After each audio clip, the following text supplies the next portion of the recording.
Maxis. We are here today for our next interview with Great People series.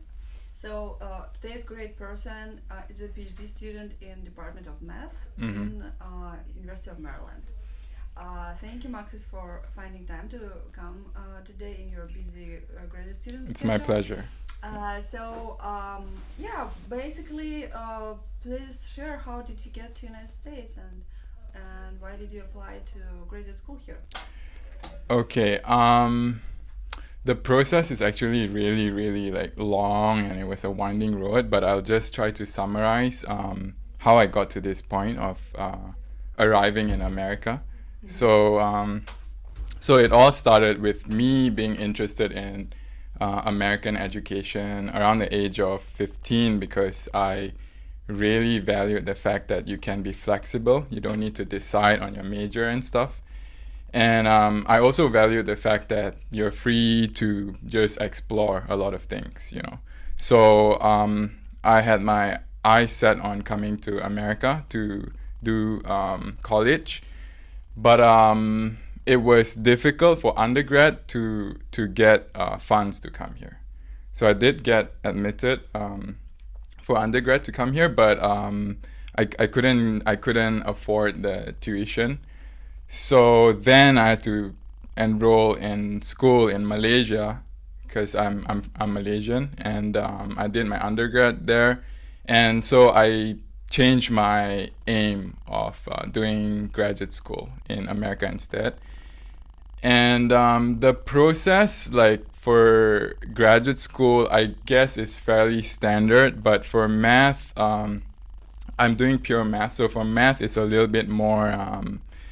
Like you have to do to be strong in terms of like having a strong application.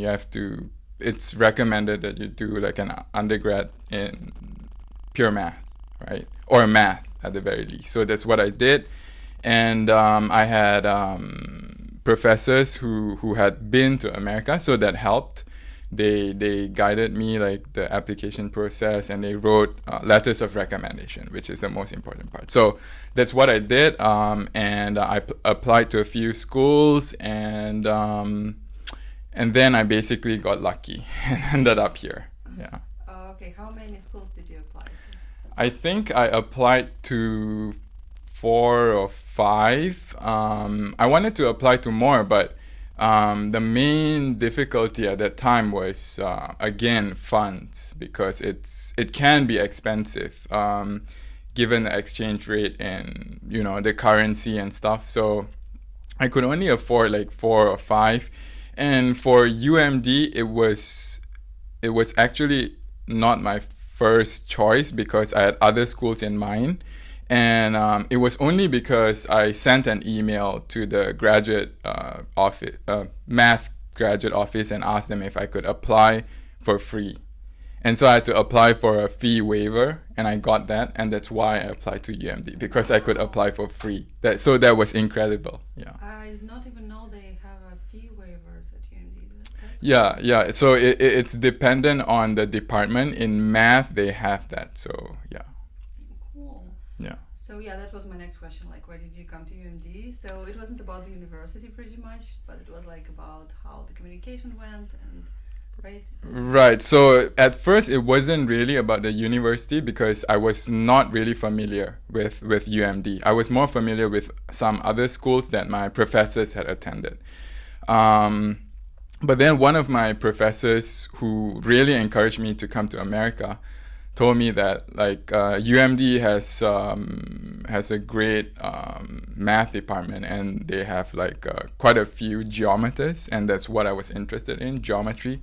And so I was still really set on just applying to a few schools that I decided on applying to. But then again, the communication was incredible. So I would send some emails to the office, graduate office, the math department graduate office to be specific, and like the staff there.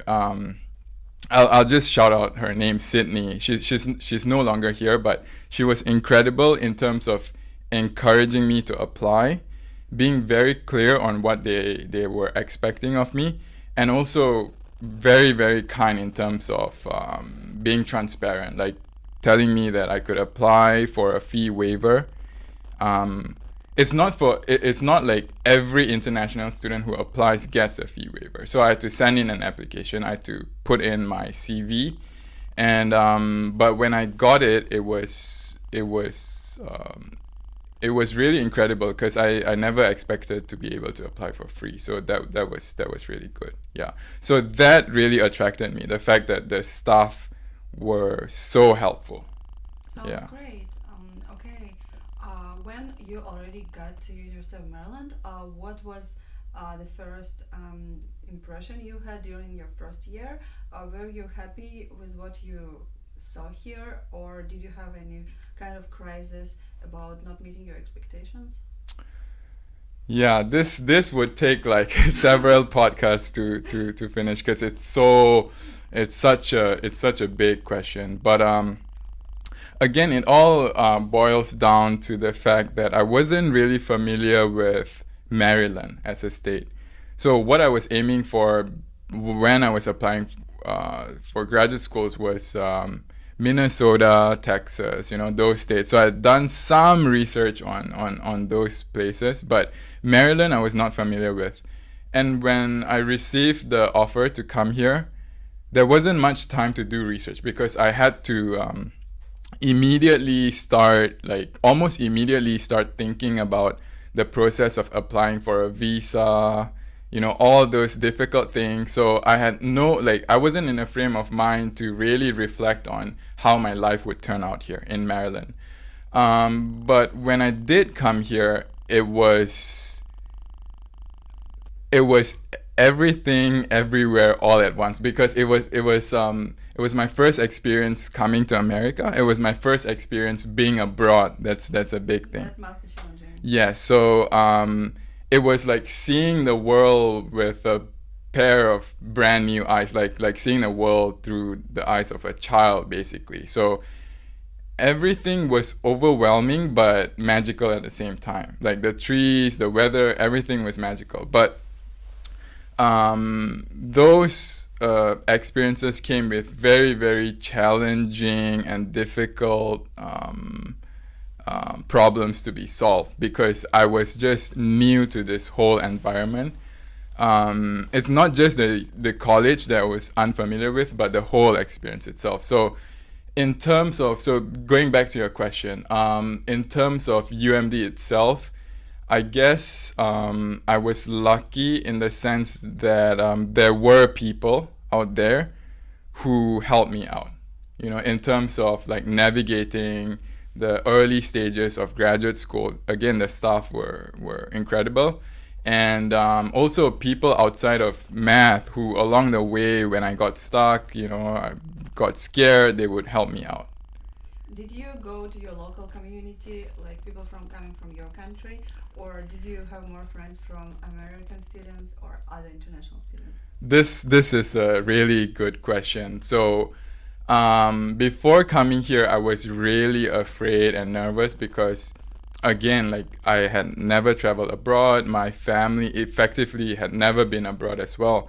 So I had no reference point, and I was really desperate on finding someone close, like a Malaysian who could guide me when I'm here. But so I did reach out to like a Malaysian organization at UMD, but at the time it was no longer active. A lot of them had graduated, and there were only a few undergrads left who couldn't really help me with the whole graduate school process.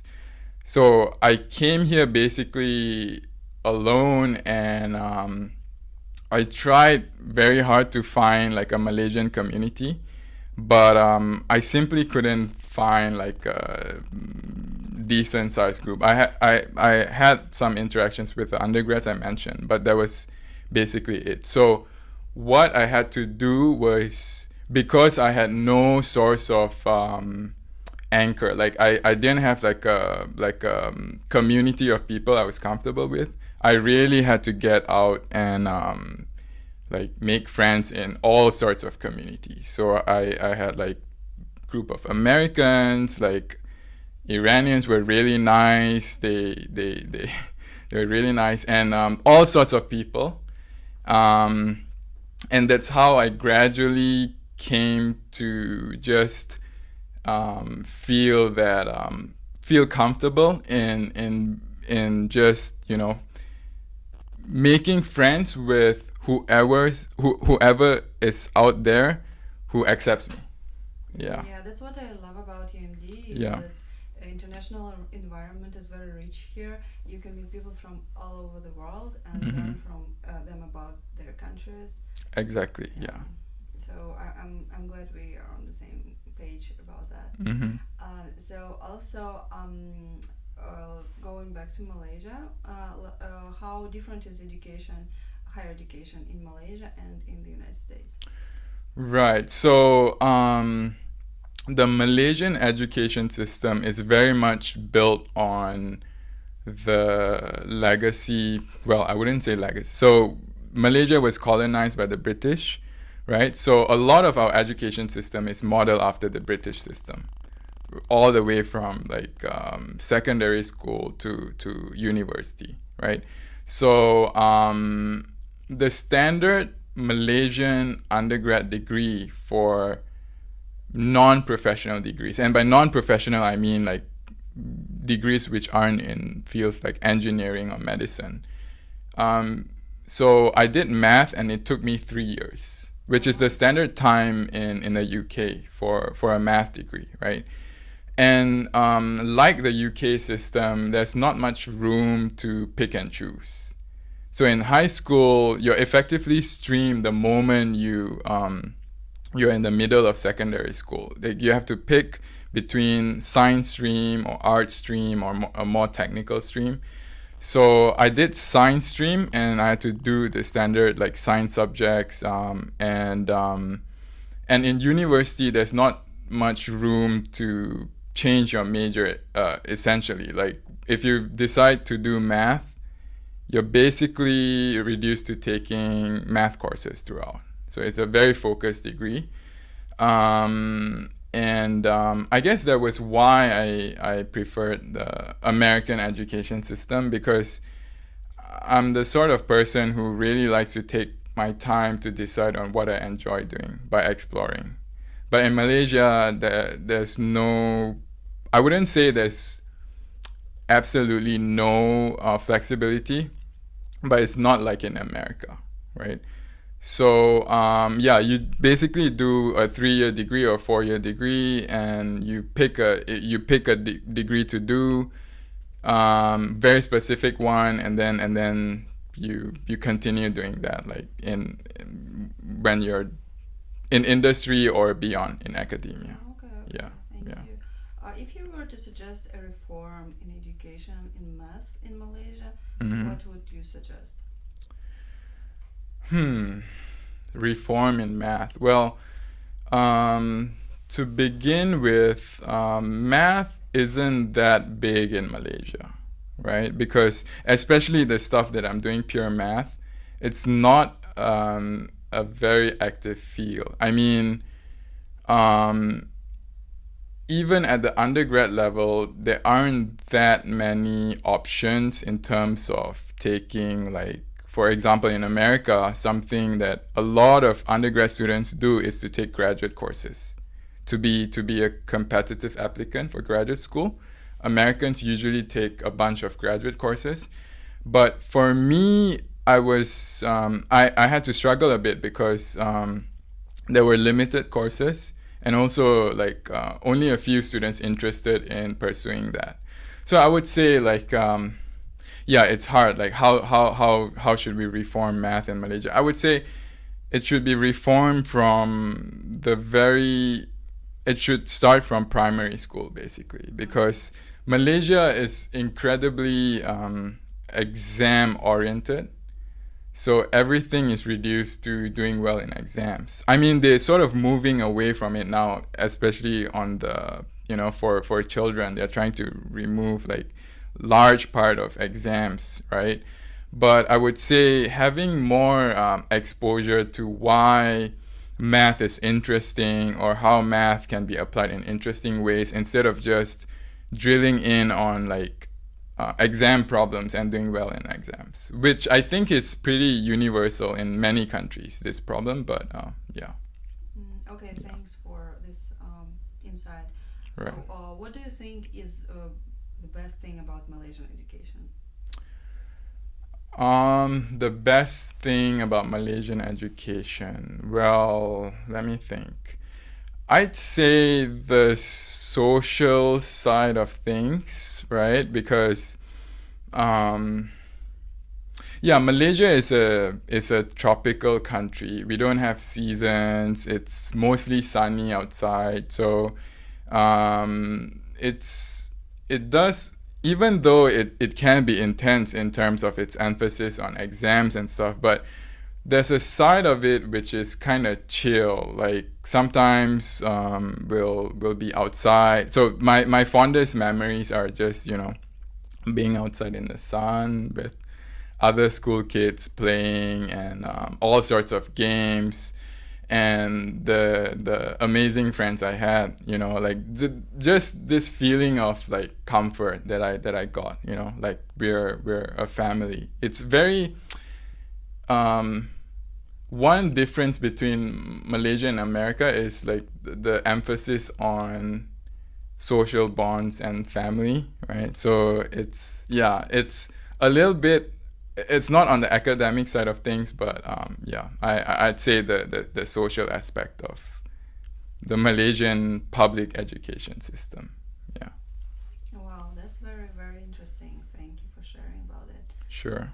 If I ask you what you miss most about your home country, what would that be? What do I miss most about my home country? Well, the people. The people. The people. Definitely the people. Sometimes when the weather here gets rough, like it's kind of bleak, it's very cold, then I do miss a little bit more of the sun, a little bit more of the warmth. But ultimately, I'd say the people. Yeah. Okay, okay. Yeah. Okay, let's switch into more fun question. Sure, sure. So let's talk about work-life balance at Mhm. uni. Did you get any new hobbies while studying here? Okay, so to be honest, in my early years, and by early years I mean like first year, mid, second year, I did not have much of a work-life balance because I came here and my first aim was to really settle myself into the program. And that meant like getting done with the core requirements, familiarizing myself with my responsibilities, and also surviving, you know, because coming here, new experience and everything, navigating those things were not easy. So I couldn't really, well, I did travel a little bit from time to time. I did experience new things, but overall, I didn't really get to do new things in terms of like getting a new hobby.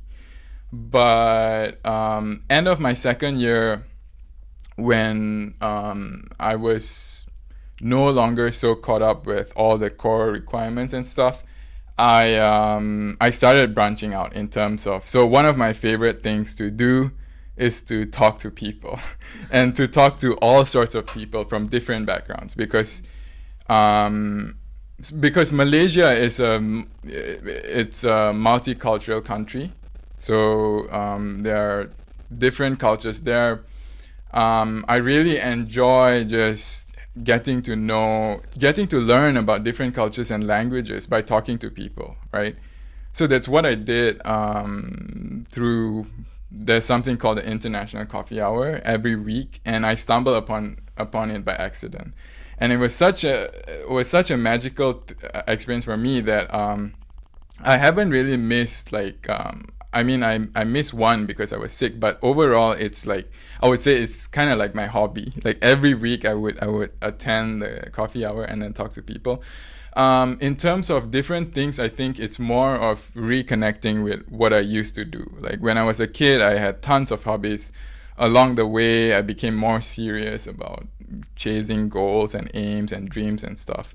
So being here, like you get to attend different events. Like sometimes you'll see something along the lines of an art exhibition, right? So like going also like in DC, I went to art galleries and stuff, and I sort of reconnected with that side of me, like the more artistic side. So now like I sort of it's rare, but I sometimes like do some art on my tablet. I attend some like fitness classes. For example, I tried out yoga last week, which Wow. was an interesting experience for me because I've never done it. And also like when I do get the chance, I really like exploring different places in America.